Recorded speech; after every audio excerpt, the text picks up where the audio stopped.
এত বড় চেয়ার তো এখানে দরকার ছিল না, আমি তো পড়ে যাচ্ছি পেছনে, আমি পড়ে যাচ্ছি।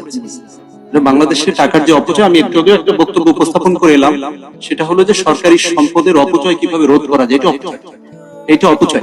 হ্যাঁ, আমিরুল মোমিনিন যেটা করেছিলেন সেটাও তো সম্ভব ছিল, এই টাকাটা বাঁচিয়ে তো জনগণের ঘাড়ে দেওয়া যেত। তো এটা তুমি একটু নোট নাও ডিটেইলস, আমি ক্লিয়ার করে দিই। দুইটা ফির ক্ষেত্রে ট্যারিফ যেটা নেন সেটা হয়তো মাসিক একটা, ওইটা হয়তো নিতে পারেন, কিন্তু আপনি এই জায়গাটাকে কমাতে পারেন। আমার মনে হয় অনেক টাকা এই জায়গায় অবশ্যই পৌরসভার এটা আমি আপনাকে বিমোদে আপনাকে রিকোয়েস্ট করবো যে আপনি এটা দেখবেন এবং একই সাথে ডিটেইল তুমি এই জায়গাটায় কাজ করে মানুষকে একটু শান্তি দাও। এটা ওই সময় তারা করেছে, তারা অনেক বেশি খরচ করেছে আমার বিশ্বাস।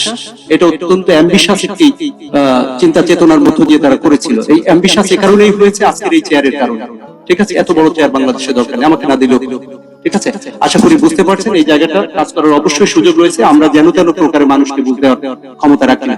সাধারণ মানুষের যেটা চাওয়া, ৬২,০০০ যে পরিবার, তাদের চাওয়াটাকে আমাদের অবশ্যই গ্রাহ্য করতে হবে। তাদের পৌরসভা তারা কিভাবে চালাবে, দে উইল ডিসাইড, আমরা ডিসাইড করবো না এখানে। Thank you very much.